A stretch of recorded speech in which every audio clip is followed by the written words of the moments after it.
I know. I was talking to somebody and we're like, we should have talked to bears. We should just make this podcast all about the bears. Yeah. It would have been fun.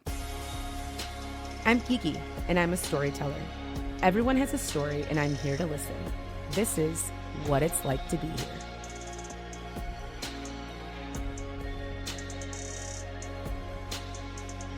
If there's anyone that was meant to be an entrepreneur and businessman, it's my guest today. When I met Jesse, it was 2011, and he was campaigning to be the next alderman of the 12th ward in the city of Chicago. I helped as much as I knew how, and after that, vowed never again to get political. So thank you. Thank you for that. Since then, Jesse's come a long way. In the last 10 years, he's made his name known in coffee, and it's allowed him to give back the way he was always meant to, especially to a community that's given so much to him. We'll get into that and more with my guest today, Jesse Iñiguez. Welcome, Jesse. It's good to have you here. Likewise, thank you.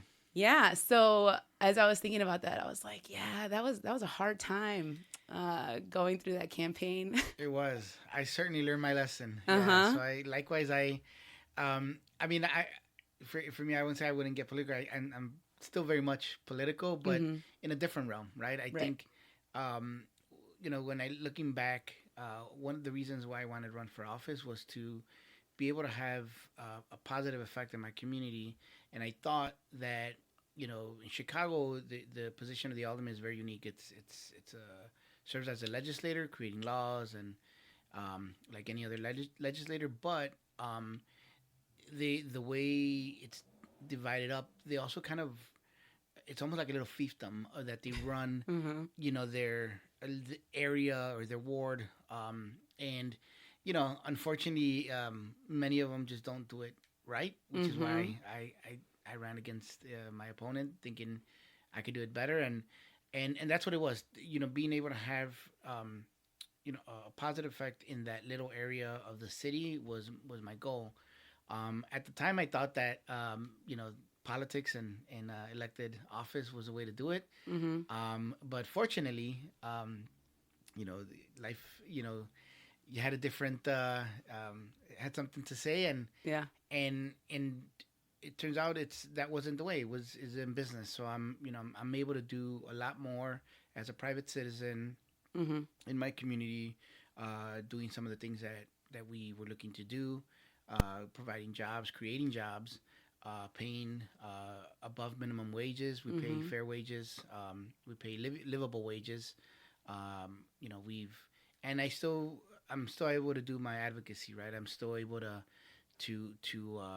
we worked with the city of Chicago to raise the sub minimum wage. And currently, and still it's last year, the ordinance in the city of Chicago passed to raise it, within 5 years so that tip workers, restaurant workers can, make the same minimum wage as everybody else. Currently, the way it stands is, I think it's like, I want to say, I don't know what the minimum wage is at, which is funny because I really don't have to look anymore because it doesn't affect me. But it's somewhere around $16 an hour for the minimum wage in Chicago, but the sub minimum wage is closer to $10.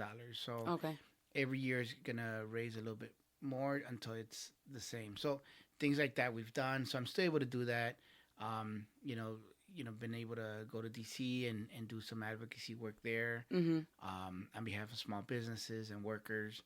Where does that ambition come from? That's a good question. I think, I've never really put my finger on it, but I think coming from an immigrant family, I think that certainly has something to do with it.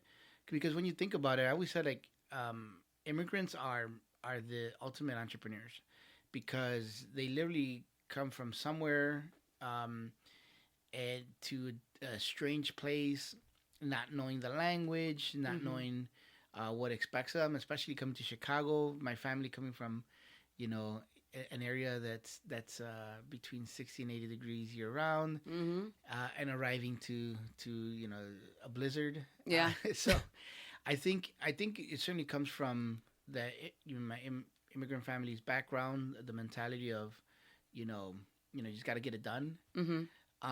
But also growing up in a poverty-stricken neighborhood, always wanting, something else, something different, looking for more.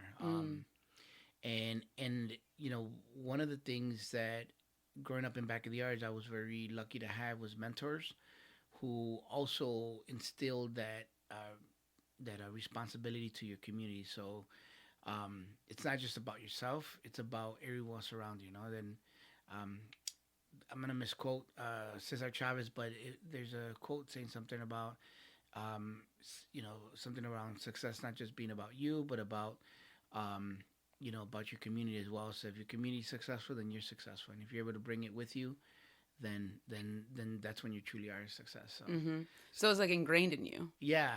I think it's part of my DNA. Yeah. Well, I mean, that's great. I feel like a lot of people, that's you want to get back to the community, right? Because they're the ones that raised you, or even just making it worth it. Right. Like there's a sense of my parents came, they sacrificed, they did what they had to do, so let's make it worth it. Exactly. And it's also about providing things that I wish I had growing up that I didn't have. For example, I didn't know any business owners growing up. I didn't have someone that I could say that's who I want to be like, or that could mentor me and say like, let me show you how to open up a business. Let me show you how to run a business. And so being out there is important, and even just making myself available so that making sure that people see what I'm doing and I'm public about it. I'm not doing it behind closed doors, so that they could see like, oh, if he can do it, then I can do it. It was very easy to Google you. Yeah. Like there's a lot of press around around the coffee shop, right? And all the stuff that you've been able to do and the progress that you've been able to make. So that was easy for any kind of like dates. I'm like, when did I meet Jesse? Oh wait, let me look it up. For real, that's yeah. And when I ran for office, that was still, I mean, it's funny because it hasn't really been that long ago. At least, I like to think so. But that was really the beginnings of like social media, the way we know it, right? Like, when we first started using, we were like, our campaign and other campaigns during that election year were really the first ones who started to use social media to promote.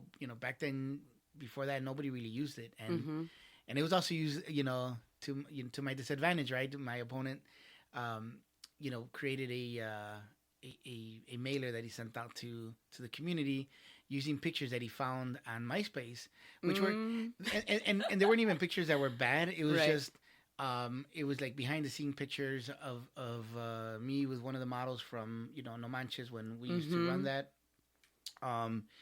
and another picture with me and my former business partner, like throwing up the peace sign, and they blurred it out to make it look like we were throwing gang signs. So.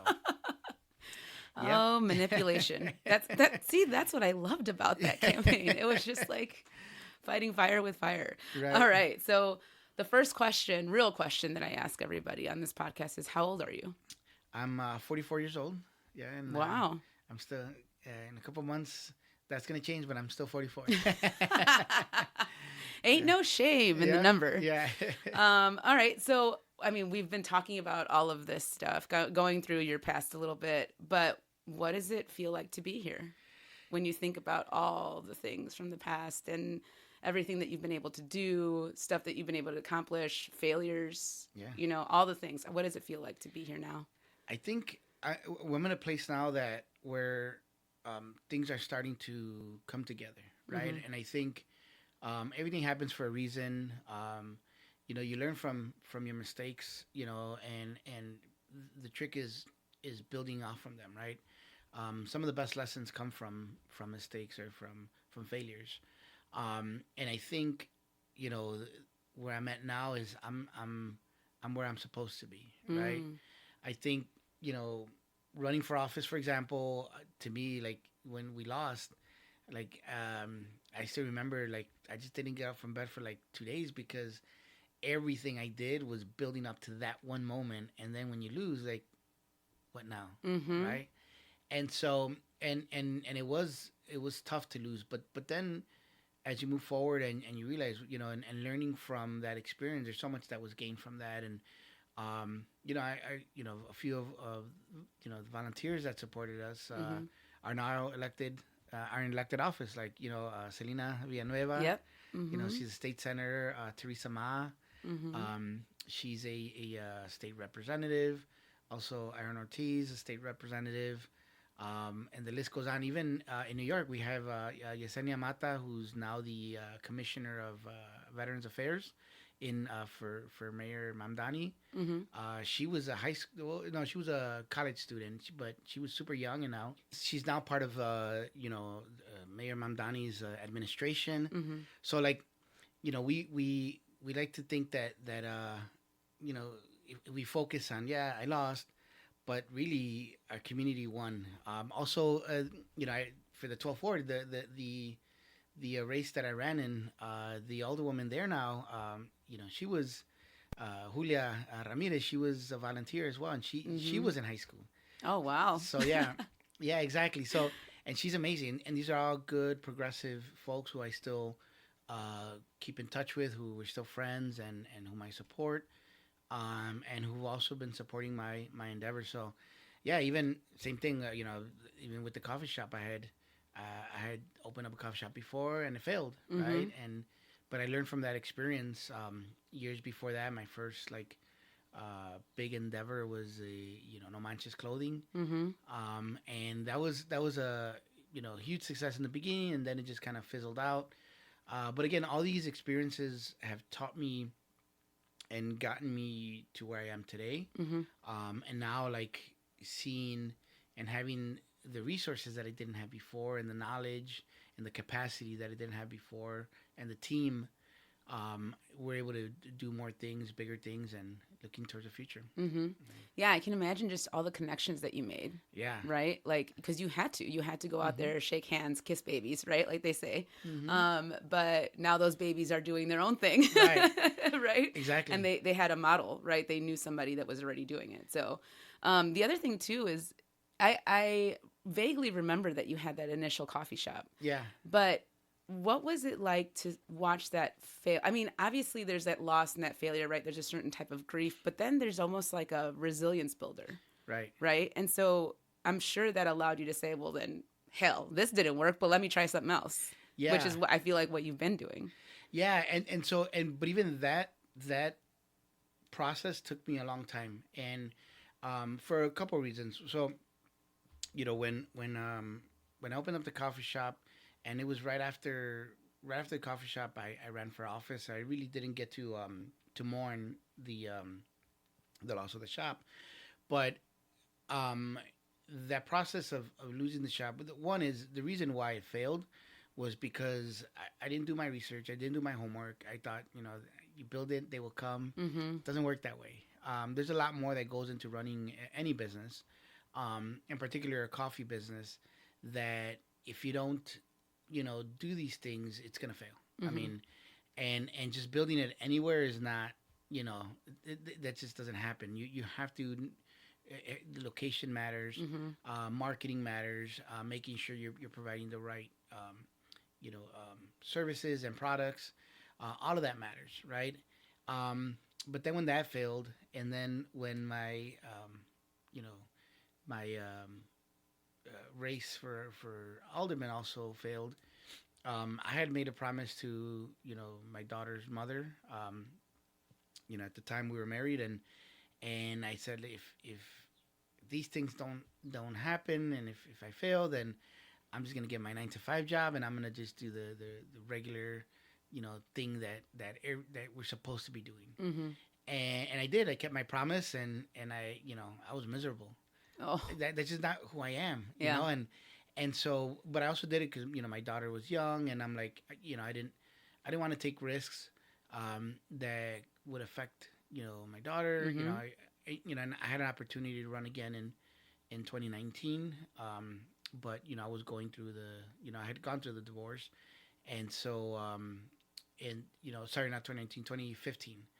Okay. And so I had to make a choice whether to spend time with my daughter or run for office, because as you remember, run for office is an all day thing. Mm-hmm. And you're living and breathing all of it. Yeah. And your family sacrifices, time with you. And so I decided not to, and I decided, I'm just going to just do the regular job. There's nothing wrong with that. It's just that's just not my thing. And it took me a few years of going through the motions to say like, yeah, this is not me. And so I started thinking about it like, well, if I were to do the coffee thing again, what would I do different, right? Mm-hmm. And so I started putting, pen to paper, started talking to people, having conversations, and doing some research, and finally I'm like, you know what? I think now's the time, and I need to go all in, and I did, and that was in 2016. Yeah. When I saw that, I was like, man, 2016 was a year. Yeah. That was I mean, it carries a lot. It's 10 years ago now, right? But it carries a lot. Just a lot of stuff happened that year. Yeah. Which is pretty remarkable. So let's take it back a little bit. I mean, obviously, since I've known you, you've been a community person. Obviously, that's what drives you.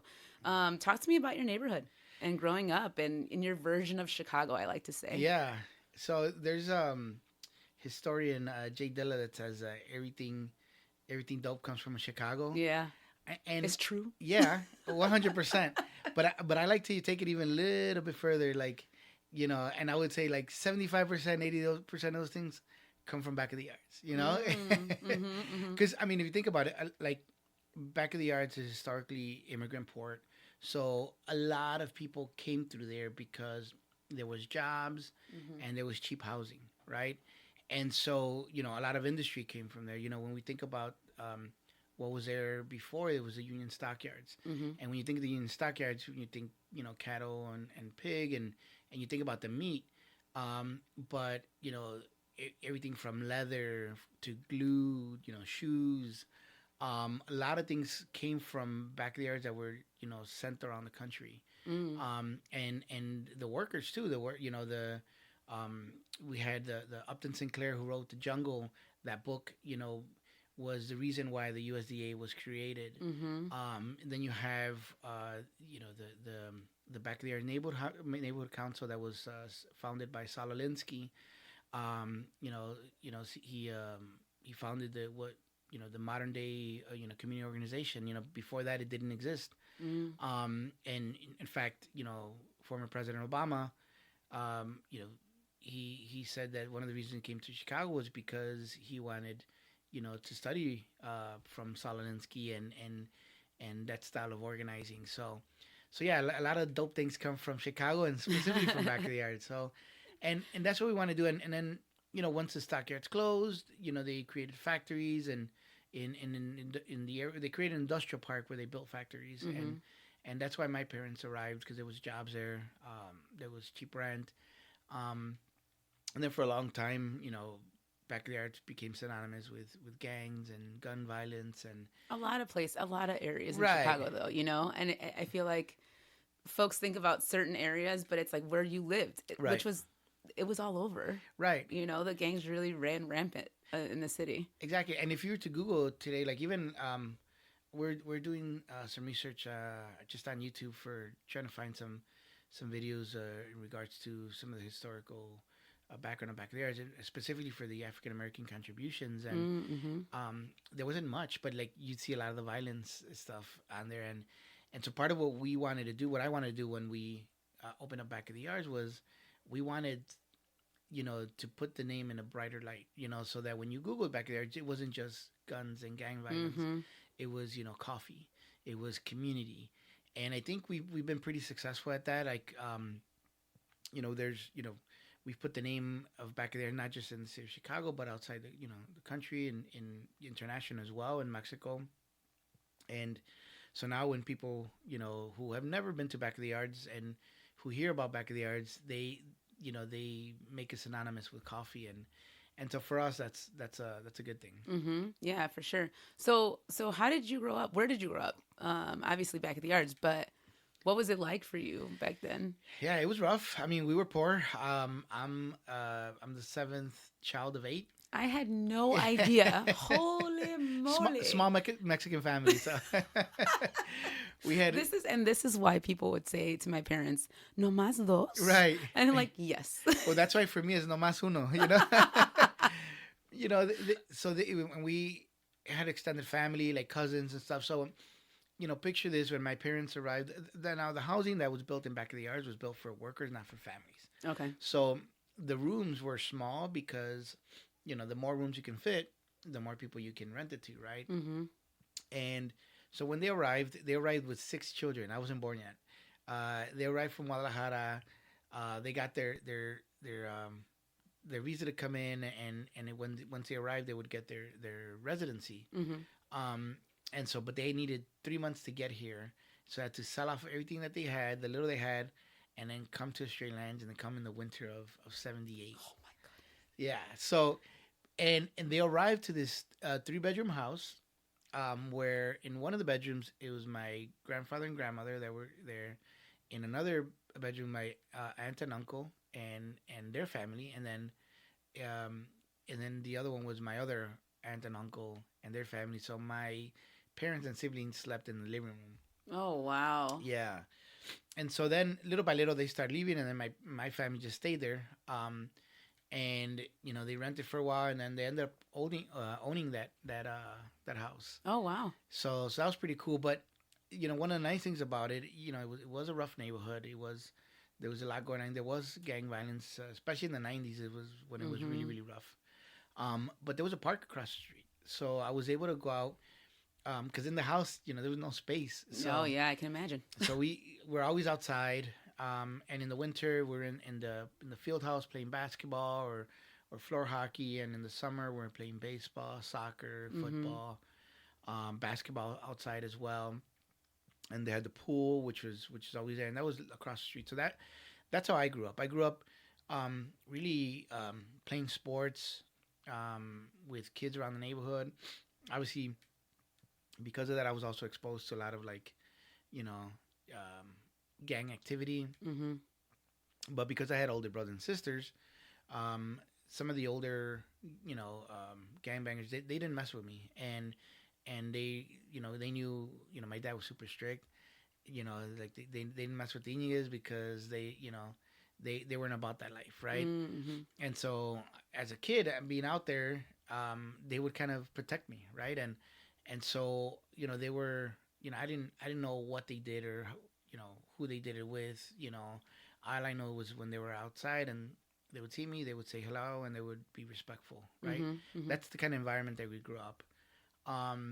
Fast forward, and early '90s, you have a priest and a nun who start working in the area. Father Bruce, formerly Father Bruce, and former Sister Angie, who now started bringing resources at the same time. So it took us from being out in the streets and being exposed to potentially the gang life, to now here's some structured activities. Here's some resources. Let's take some field trips to the zoo or outside of the neighborhood. That was the first time I would kind of leave. Okay. The marimba band, which oh yeah, we got to travel around the country and scholarships, right? And that was the first scholarship I got, and gave me the confidence to apply for others, and really helped me be successful in college. So the gangbangers said it, but the community said it. When you walk around the neighborhood, families would be walking, the park full of activities. So everybody said hi to each other. It's a very tightly knit community, and while it was under resourced, everybody knew each other, and that's kind of the environment that I remember. Yeah, and I feel like in the under-resourced communities, it's more of because the community has to provide. Right, and so you don't want your kids out on the streets doing the bad things. So what are you gonna do, or who do you bring in? Who do you accept in to the bubble so that your kids get what they need? Exactly, and I remember even saying the saying that it takes a village to raise a child. Mm-hmm. Father Bruce once, he was told that it's the opposite. It takes a child to raise a village, and because it's everybody that comes together to help raise those children that it really helps the fabric of the community. And I think nowadays that's what we do. When we hire someone, we're providing them living wage jobs. They then are spending in the neighborhood, grocery stores who also hire locally. So hiring that one, young person from the community is helping the economy of the local community. So I think he was on something. Yeah. Yeah, that's cool. I like that. Another thing, so as I was thinking about this conversation and considering all the different businesses that I know you for, um, I was thinking about No Manches, Yeah. and I'm like, when did that whittle its way in? You said you started with that, but I feel like I'm like, did I meet you earlier then? I'm confused. So talk a little bit about No Sure. Manches and like where that idea came from and what made you get into t-shirts. Yeah. So I think I would say informally, I did other like ventures, not knowing that they were businesses or that they were my introduction to entrepreneurship. But like for example, one of my first experiences was, there was I helped my grandfather sell paletas, right? And so I would go to the paleteria. They'd basically borrow me the little cart, Mm-hmm. and they'd fill it up with paletas, and then at the end of the day, we'd count how many paletas were sold and pay them for those, and then the rest we kept it, right? And that's technically self-employed, and then I think when I was 13, I wanted to buy my parents used to always give me Payless shoes, Mm-hmm. so I wanted some Adidas at the time, and so I ended up, I had a little bit of money. I bought some fruits from the fruteria, some limon, some chile, some sal, cut it up. I lived in front of the park, right? So I put a little table out there and cut up the fruit, put them in cups, and sold them. And I made enough money to buy myself shoes, right? Nice. So I think that was the intro. And then No Manches came because, so this was, I want to say, I was in college, and we didn't become a full-fledged business until 2006, which is, 20 years ago now. Wow. But it was my my best friend, my compadre, that he's an artist, and at the time, I remember what happened. I used to work at Marshall Fields, which is now Macy's, right, Mm-hmm. on State Street, and I remember buying some shirts that were like, I think it was like French Connection United Kingdom, but they spelled it FC UK. Mm. And so we thought, oh, that's kind of creative, and then we were thinking of like, well, we're looking at the time, where can we find shirts like that, but like that are relevant to us, Mm-hmm. specifically, and we just couldn't find any. There was one company out of Monterrey called Naco at the time, Okay. Yeah. but we didn't know they existed. It wasn't until Juanes, for the, I don't know if it was the Grammys or Latin Grammys, where he wore a shirt that said something like along the lines of I speak bilingual, I speak Spanglish or something, Mm-hmm. and it was a huge thing, and that blew them up, Yeah. and that's how we found out about them. But we were, it was around that same time, and we were just kind of, we weren't thinking about opening up a business. Mm-hmm. We were thinking of us creating shirts for ourselves and for our friends, Mm-hmm. and we just wanted to be funny, creative, and cultural, right? And so I remember he brought up one design, and I still remember it was a Kool-Aid logo, Mm-hmm. and then it said I think it was damn, I can't remember if it was Culero or I forgot what it was, but it was a play on the Kool-Aid. Kool-Aid, and then there was another one of the McDonald's arch that said Mexicans, and it was like those are like those are the prototypes, and I think I still have the Mexicans one, and so we just started to do them, and people started requesting that we to buy them, Mm. and we're like, okay, I guess that way we could do more, Mm-hmm. and then it just became a thing where like we just kept recycling whatever we made into creating more shirts, and then my entrepreneurship light bulb turned on, and I'm like, I think we have something here, right? Mm-hmm. And so yeah, we had no idea. We started an online store, and again through MySpace, we would market it, and I remember we would go to the clubs at the time, and like promote it at the clubs, because that's That's what you those were our did. events, yeah. And it coming to like I remember in 2007 we ended up getting asked to go to the National Council La Raza in Miami to their annual event that they did, and I was asked to be the keynote speaker there to talk about the because at the time I had before our campaign I had ran but then dropped out.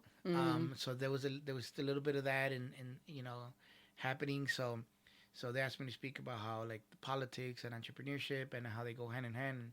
I haven't thought about this. I'm thinking about it now because it hasn't come to mind. But it's like that's what I'm doing now, right? Yeah. And so at the time it was just Naco and No Manches that were, now there's like a dime a dozen. There's a whole bunch of like t-shirt clothing companies and it's great because there's so many of them. I don't know that No Manches, an iteration of No Manches would be successful now. But at the time we sold, thousands of, I still t-shirts. have my shirts. Yeah. That's awesome. It's like a collection now. Yeah. I mean, and they were creative. And the thing was, so like, we really put a lot of thought into what we put out there. And that was, I think, the beginning of how I do business in general. Like, back at the Yards Coffee, even just the name and the logo, there's so much that went into creating that. And that comes from No Manches. Like we had, what's his name? The chef, I forget, Rick Bayless. Oh yeah, I remember that. I mean, we didn't even know. Like, I didn't know who the guy. Like, and I guess he walked into a store that sold our stuff in Pilsen. He bought 2 shirts and left, and then wore them on his show and gave us credit for it. And we had no idea. Like, we had never met the guy. But one of the shirts, the reason I remembered him was because it was the Gringo shirt. And yep. And so it's one of the most simplest shirts. But like there's history, there's culture, there's even the play on colors. It was all it was a green shirt with cream lettering that said that spelled out the word green and then go. And those who know where the name Gringo comes from, it comes from like the army invading Mexico and saying green go, like green go home. And so like, but we didn't have to say much, right? We do the shirt really simplistically, but and let the reader and the wearer interpret it as they wish, right? There was other shirts that we had, like this is what was in our mind, what we intended it to, but like people bought it and wore it for other reasons, right? And so that's what we were doing, and I think we like to think that influenced other entrepreneurs as well, and other people to really think through of their design. It's not just a pretty, looking design. It has to mean something. It has to say something, and that's what I think made us stand out. Yeah, and I feel like, well, you say 2006 now, so I'm just thinking about the evolution of Latinos, right? Of like just Latinos in business, Latinos being more visible. Yeah. And when I say Latinos, I mean like our communities here in the United States becoming more visible. Yeah. And so that was like the trend that we saw, because I also remember, along with your businesses, my businesses, like Picaro, we had a media company that we wanted to shine a light, and how are we going to create content? And I remember going to you guys and thinking through like a social media strategy and what you could possibly do. And I don't know if it caught fire, because I don't think it did, but it was just more of like having those conversations and kind of being ahead of the curve, right? I always talk about Cafe Media, right? And like the magazine. Yeah. And that came out, that was 2008. Yeah, and they were big supporters of ours. That was because they were starting off, and so we, they did a whole spread on us in 2008, and we're like, wow, this was awesome. You know? Yeah. And I mean, I really, I talk about that. I talk about Cafe just because it was like a central point. It was like what our news was. It was talking about everything going on in our communities, especially in Chicago. And then you had to hire local. So I met a ton of my friends through being a writer and working at Cafe. Yeah. And then and watching it all unravel, right? And then you hit, let me think, when the Grammys, with Ricky Martin and the Grammys, when that whole explosion, it was all around that same time. Right. But I feel like we were all ahead of it, just by a smidge, where if it would have been a couple years later. Agreed. things would have blown up. Yeah, that, and also the other thing that I've learned was that I learned through this process was we were underfunded. Mm-hmm. I think if No Manches had the capital behind our project, it would have blown up to be a multi-million-dollar company. Mm-hmm. And now I don't know that we could do that how we did it there, because like I said, there's just, it's so saturated that I don't know that we could do that now today. But had we had the backing and the funding behind it, I think it would have blown up. And I think that's a lesson learned, right? And so now that's part of what I've been doing with Back of the Yards Coffee, and what I've been preaching to anybody that wants to hear is, get funded, get people, and there's so many ways to do it. And I think, I used to think like, the whole bootstrap mentality is like, you've got to fund it yourself. And like, no, like a lot of these successful businesses, they don't do that. They start off with funding, and so it allows them to make mistakes. And are you talking about like investor funding? Are you talking about like taking a loan out of the bank? Like what? Because I feel like you hear that all the time, and you don't realize that a bunch of people actually take out a loan. It's not just like angel investors coming around looking for the next little tiny thing to fund, right? Sometimes you do have to do that. Yeah. I mean, it's all of the above. It's Back of the Yards Coffee, we started with, we did some crowdfunding. We did a campaign on Indiegogo, and we raised some funds, some startup funds that then allowed us to take out a loan, and the rest is history, right? But even this, the project that I'm on now, that we, the Back of the Yards Works that we just built, I guess a conglomerate of small businesses on 47th and Ashland, now I did some development work. I didn't, I had never been a developer and didn't know what to do there. Mm-hmm. And I just knew like, okay, I want to build a building. I need X amount of money. This is how I think we're going to do it. But what I learned is the developers that I ended up working with, like, they're doing well. And so in my mind, I thought, well, like they're investing their own money into this, but no, they're not. They're just like us. But we're competing for the same, for the same funds. Mm-hmm. And so I learned from that experience. I'm like, they use other people's funds, or whether it's through investors, through loans, or in this case also we got some public dollars for this project. But they leverage these funds to create something and build something, and also pay themselves. Mm-hmm. So for me, like, I'm gonna get to own the property, but I guess I'll work 2 years for free to doing this. Like, nah, nobody works for free. Part of the financial package that they put together, there's money there to pay themselves as well. They gotta eat, right? Mm-hmm. And so that's what a lot of these developers do is as they're building, they're paying themselves, so they're able to jump from project to project, mm-hmm. because they're getting paid. And so these are things that I learned, and had I tried to do this project by myself and try to self-fund it, like, it never would have materialized, because I would have needed to pay myself, and where am I gonna find that money? Mm-hmm. So I think that's one of the things that I've learned, and I learned from No Manches, is that, like, you can have such a great idea and a great project, but if you don't put the right funding towards it, and you don't get a team to help you with it, it's never gonna move from a great idea to a successful business. Mm-hmm. And so, like, for folks who are considering business, right, getting into a business, starting a business, doing something, I think one of the hardest things is finding people that you trust who are gonna be in it with you. Yeah. What have you learned in that regard? A couple of things. One is be honest, right? Because even when you're honest, people are still gonna hear what they want to hear or see what they want to see, and they're still gonna they're still gonna have their opinion and of you, and imagine what they think you said, right? But two, also, The second thing, it's not for everyone. Like, you got to understand that it's not for everyone. You have to sacrifice. You have to go in 100%. You can't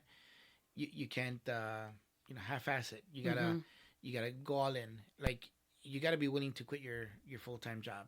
You gotta be willing to put in the hours, especially in the beginning. Um, and but even to then, like, I sleep and I dream. I have nightmares sometimes of the business. I like, from the minute I wake up to the time I go to sleep, and also when I dream, like, business is always top of mind. And so knowing and understanding that, and being willing to make the sacrifices to do that, to make your take your idea from a dream to reality. I think that's the first thing that you have to do. The second thing is even I'm still learning that part myself. It's like, how finding partners and finding people who believe in your vision. That's difficult, because you'll get a lot of folks who believe in what in their impression, or what they see, or what they think that you're saying or doing, but don't really buy into it 100%, right? And so sometimes, like, the mistake I've made in the past is, like, I get sometimes where, like, folks are like, oh yeah, we love what you're doing, I want to be a part of it. I'm like, oh, that's awesome, yeah, come on board. But then they're not really understanding what it's gonna take, or they're not willing to really commit to it. And then then things happen, and then the whether it's a friendship or whatever, it ends, right? And so I think, being willing to make those sacrifices, I think is going to be key. And finding the right partners, and but I think having clear as to what it is that you need them to do, or want them to do. And everybody has their ideas, and making sure that, if it's your vision and your goal and your dream, that it doesn't sway from the initial objective. But also, like, but I say that with a caveat, because also not being hard-headed in the fact that, like, having, like, blinders, and this is what I want to do. Sometimes there's other people that bring a different perspective to it, and who may bring ideas or things that you weren't thinking about. So yeah, it's tough. I'm still learning about it. I'm still, it's an expensive lesson. Like, we're, we've had situations where we bring people who are, like, coming all gun ho, ready to do everything, like, change the world, and then when they realize how difficult it is, and how it's not just sugars and plums, like, then they just quit. Yeah. Right. Yeah. I don't have that luxury, or you have to get rid of them, right? And I don't have that luxury of quitting. This is my life. Yeah. So they could come in and be all excited, and if it doesn't work out, they can go, right? And so making sure that you're prepared and willing to be able to kind of shuffle around when things like that happen. Yeah, the agility, right? Yeah, exactly. Because, what's funny is that I thought of a Sesame Street episode. That's so interesting. Funny. Yeah. Because it was about, was it Sesame Street? No, it was a PBS Kids thing, right? And it probably was one of those little cartoons. But the whole objective was, like, these kids wanted to help. And they're like, I want to help. And so they go and they try and help, but they're not doing it the way that the person is asking them to do it. Right. And so they make a mess. Right. And so that person has to just go and redo it again, Exactly. making it more of a job than being helped. Exactly. And so that just reminds me of that, right? Like, people have to come in with that curiosity mindset of, what is it that you're doing, and how do you want me to do things to help you? Yeah. Right? As opposed to, I want to change the world, and I think you could do this better. Yeah. Right? Exactly. And that happens a lot. That happens a lot, and, like, and I want to say, like, towards the end of No Manches, that's really how it happened. It was one of those where, like, someone comes in and, like, I want to help you, and I'm like, okay, I needed the help, but in their mindset, I'm like, I think I can do it better than you, so I'm gonna do this, and things that we had already done. And I'm like, yeah, that's my time to step away. Because I'm like, you're just repeating what I did, and maybe some of those steps you're doing it better because you've seen, the mistakes that we made, so you can adjust from that. But then, but you're repeating the same mistakes. Mm-hmm, The idea is like you got to build up from that, and you got to add value to it, not add more work. Right. You know, right. and but that does happen a lot, and I get that a lot, and not just not just folks who want to come and help, but also like other businesses that open up. They see they see all the bells and whistles, they see what what's out there in the media, and they see what we've been able to accomplish, but what is not seen is all the work and all the tears and blood, sweat that went in to get into it. Mm-hmm. So but they learn quickly, once you get in there, and some pivot and adjust and are successful, and others won't make it. Mm-hmm. But it's, and I think that's one of the, I guess, the blessing and a curse that we make it look so easy sometimes that people don't really see the work that it takes to get there, right? And I do that because like, customers don't care. They just want they want to get something good, something have a pleasant experience, and enjoy a good cup of coffee. But like, other folks see it like, wait, if he could do it, then so can I. I'm like, and yeah, you can. Right. But there's a lot that goes into it. Yeah, right? for sure. Because a lot of people don't see, right, the 20 years of learning. Yeah, I would say the 44 years of learning. Right, yeah. Yeah, that better put, right? Of learning, and you're continuously learning and just applying what you learn. Yeah. With the coffee shop and everything that's turning out to be, are you, coming from a marketer, a journalist, are you documenting like what you've done and what you've learned from that, so that if somebody does come in and say like, hey, I want you, let's try and do this, and you're like, hey, hang on a second. Yeah. Are you doing that now? Yeah, I would say so. I think there's a couple of different ways, right? I mean, to your point earlier, like we mentioned how it was easy to Google me. That part of it is we put a lot of that on social media, making sure that all that is documented for when we're no longer here. Like, there's a trajectory, and you can see a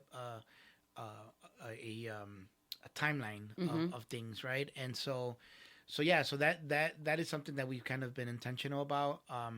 And yeah, also having a marketing background, it's like, that's important to really document. So for a number of different reasons, right? Mm-hmm. But on the business end of it, yeah, definitely. Like we,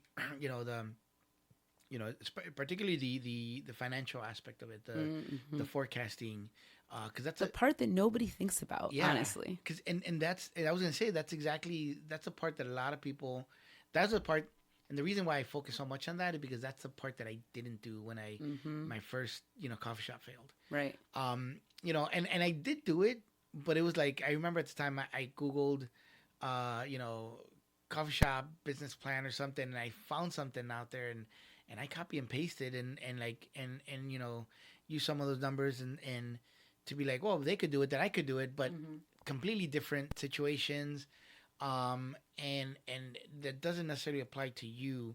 And so the way I've been documented is so we keep track of our P&Ls, we keep our profit and loss, we keep track of how we're doing, what sells, what doesn't sell, so that when we're ready to open another location, we can use those numbers to like say, all right, based on this location, this is how we think the projections are going to be for there. Now it's a guess, but it's an educated guess. Right. And did you bring somebody in for that? Well, no, not necessarily. We part of it was, we have an accountant, and and certainly that helps, kind of put the numbers there. And what I do is interpret the numbers and really look at that, and then put together the projections. But yeah, some of it was like working with the accountant. We've worked with consultants, and also I've done a myriad of workshops and cohorts with other small businesses, especially during the pandemic. Mm-hmm. I was part of the 10,000 Small Businesses program, and so it's basically, it's kind of like an accelerated master's program for business, for entrepreneurs. Mm-hmm. And so learning, all these little things of what makes a successful business, that certainly has helped give me the background. And knowing that areas that where I'm not an expert, bringing people who are experts to help me with that.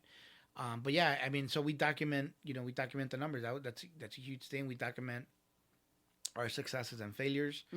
And we try to replicate the successes and then learn from the failures. So yeah, so I think that's super important. A lot of people, that's one of the areas that where I think a lot of entrepreneurs or want to be entrepreneurs who kind of, that's an area where they fail. Yeah, and because I feel like if you want to be an entrepreneur, most of the time you're just a creative being, right? And you're like, I have this great idea, let's try it out. But there's so many technical elements, right, that you don't see when people become successful. Because why are you going to want to? Why you talk about that? Right. You got to talk about your product or whatever it is that you're selling. You're not going to talk about all the pain that it took to get to that point, right? So, I feel like, especially coming from an era back in the day of everybody wanted to be an entrepreneur. Yeah. And that's why you just saw the ups and downs of they're talking about this idea, and then the next time you see them, that idea is gone. Yeah. There's a new one. Yeah. But even that I think helps, because when you talking about your idea is good, because it helps you formulate, and kind of tie it down, and because like there's gonna be other people who are gonna you be thinking, oh, this is the greatest idea on earth. But when you kind of talk about it to somebody else, they'll be able to find a flaw, and then you're able to correct it, and or at the moment, or they say, oh, what about this? And I'm gonna say 8 times out of 10, like some of the ideas that other people give you may not be great, or may not make sense, because it's coming from their perspective of your vision. But that 20%, or some of those things really do help kind of guide you if you listen, right? But yeah, that's super important. Definitely talk about your ideas, and it's okay to pivot and say, like, oh, you know what? After talking about this, turns out it's not gonna work. Back to the drawing board. Yeah, exactly. Yeah. And that's how you come up with something, and then that's how you're able to put something from your head, from your dream, into like a physical thing that you can touch. That to me, that's out of all the things that I do, that's the most amazing thing that I'm able to do is something that started off as an idea, now employs a bunch of people from the community. So and it feeds a bunch of people from the community, and it provides a space for people in the community. To me, that's the big thing, and being able to see it through.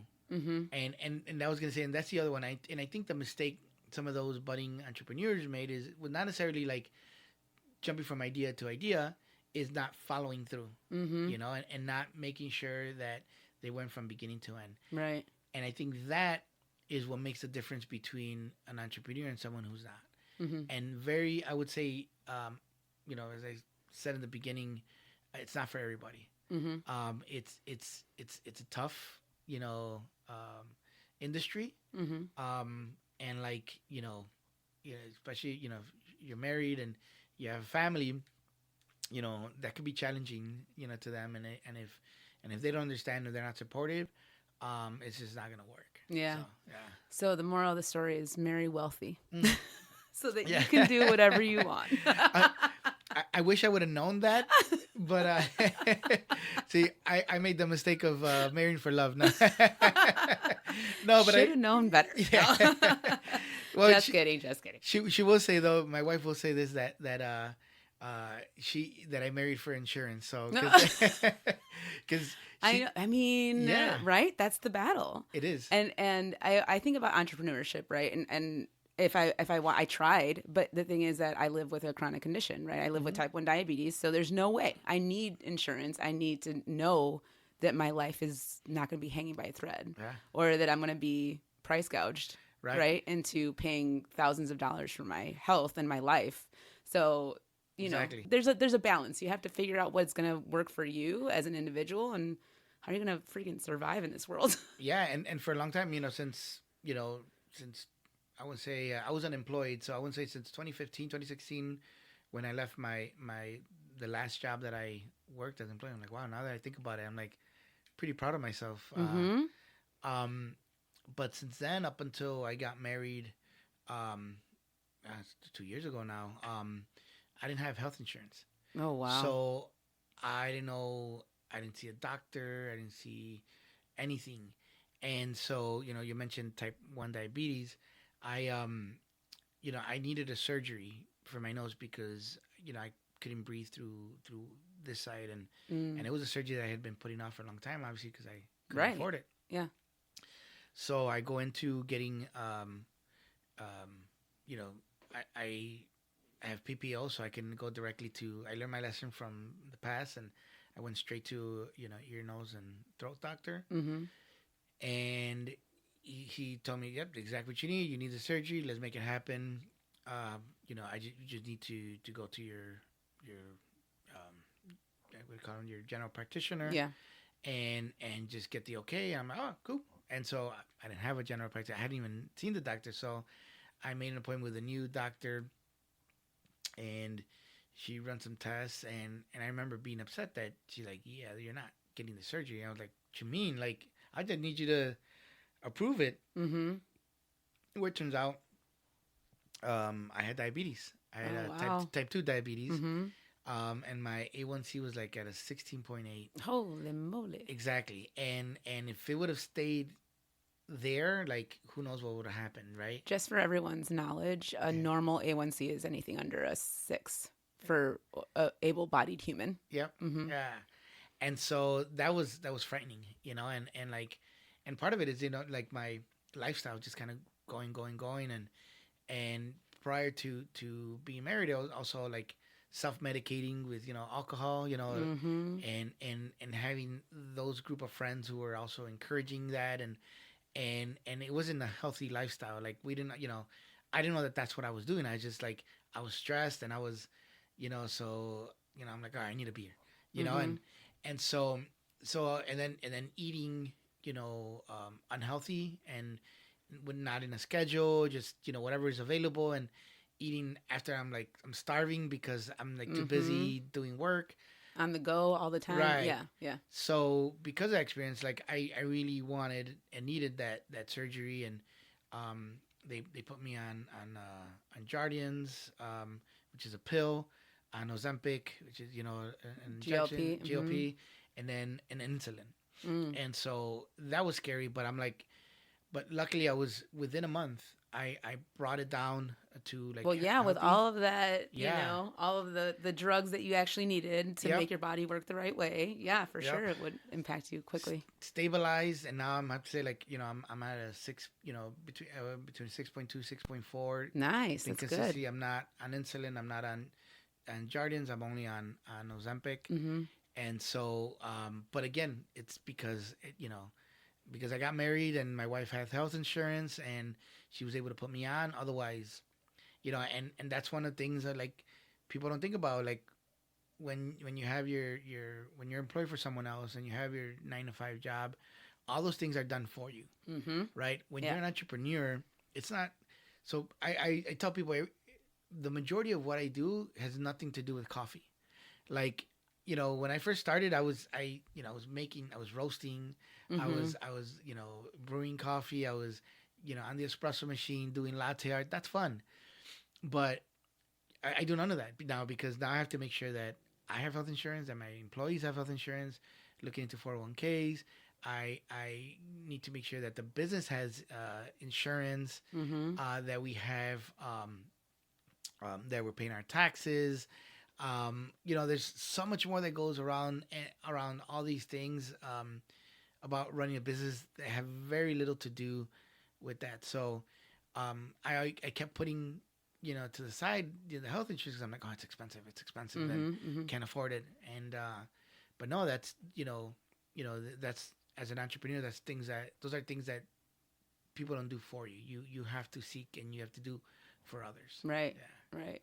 Yeah, it's a lot. It's a lot to really think about, because now you have people's lives in your hands. Exactly. Right? Exactly. And they're depending on you, not just as a place to go make coffee, but, like, you're supporting their livelihood and their families, So, yeah, it's almost like a burden in a way, but it's a good one to have. Yeah, and I go back to the importance of two things. One is this is why you need to be fully funded from the beginning, so that you can afford that from the get go. And two, having the right team. And again, being fully funded allows you to bring in the right team who can help you do this stuff, because nobody can do it by themselves. Like it gets overwhelming and exhausting. Trying to think about how to do all these different things if you don't have the help. Mm-hmm. And so I'm very blessed to have a good team with us, and we still need to bring other people to the team, and we're still trying to find ways to be able to afford that as we grow and we build a business and we expand. So Mm-hmm. so that's something to think about and consider as well, because you can't do it all yourself. Yeah, for sure. That's how you get type 2 diabetes. Exactly. I mean, the stress, Yeah. I can only imagine. Yeah. The stress, the running around all the time, Mhm. like you said, not having the options, not even providing yourself the options Yeah. of what to eat. You're just grabbing on the go. Exactly. So that does, it impacts your health all around. And especially if you weren't like releasing the stress, right? It all builds up. There's a lot that goes into that. By the way, I have another podcast called Wait, What Now, where we talk about all the health stuff. So you can go listen to that too. So I like I said, you're very Googleable, if that's a word. There's a lot that has been written about the coffee shop, the coffee house, and you're branching out to Mexico and doing all that stuff. People can read about that elsewhere and listen to the other podcasts that have had you on. But I want to know, what's your vision, like in the long run, right? You've been in this for 10 years already, Yeah. right? There's 50 more to go, hopefully. What is the vision for the coffee shop and the business in the long run? Yeah, I mean, I think personally, like, I want to create my legacy, right? Mhm. Like, when I'm gone, what are people going to remember, right? If they even remember, right? And what am I leaving behind? And I think that's what I think about. Like, one of the things that the goal with even expanding to Mexico is really to have a foot there as well, and do something that, like, nobody that I know at least has been able to do yet, or has even tried doing, right? And having an international business, and having a foot in both Mexico and Chicago, and really tying that immigrant connection, like, being able to go back to where my parents came from and establish something there. I don't want to be working 100 hours a week every day, for the rest of my life. That's exhausting, right? Mm-hmm. I want to be able to build something where other people can run it and manage it, and I've been able to provide that for them, and that kind of base, so that they can kind of build it up, and the next generation can then make Back of the Yards even bigger, or take it to the next level, right? For me, what I want, I just want to be able to have a place on the ocean, of somewhere along the Mexican coast, and just be able to relax and enjoy life, Mm-hmm. and really, and this is part of what's helping me get there, right? Setting all the pieces into play to be able to be able to enjoy life. For me, I enjoy what I do, right? I enjoy being an entrepreneur, and I wouldn't do it any other way. But also, like, I want to be able to rest, and take my time, and just enjoy life, and travel, and do the things that I wasn't able to do growing up, or that I wasn't able to do, up until now, because I'm so busy working, Mm-hmm. right? To me, that's my personal goal in life, and just be able to move around, wherever I can, and going back to the beginning, like, it's a blessing and a curse that I lost running for politics, because had I won, I would not have been able to do that, right? Mm-hmm. Mm-hmm. Other people would be writing the stories of me, and what they think of me, and what they think I did or didn't do, and so in this way, I'm able to write that story myself, right? Mm-hmm. I'm able to provide jobs and opportunities for both people here in the U.S. and also in Mexico, and also hopefully inspire other, young budding entrepreneurs to take that step and give it a try, but not only do open up a business, but do it the right way, right? Do a business that has a positive effect on your community, that's cares about the environment, that cares about the workers, that cares about building relationships, and cares about the space where you're in. I think if I can have any influence on other folks, is to do that. And it doesn't have to be coffee. It could be anything else, right? Any business that you start is, if you start with that mentality from day one, you're in the right place. Mm-hmm. Well, Jesse, this has been an awesome conversation. Thank you so much for being here. Thank you. And I wish you nothing but the best with everything. All the things that you touch going forward. May you be Midas, and may it turn into gold. Except Midas didn't end so well. But I know. Yeah. Well, the beginning of that story. There you go. Likewise. Thank you for having me. It was a pleasure. Awesome. And to all our listeners, see you later. Bye.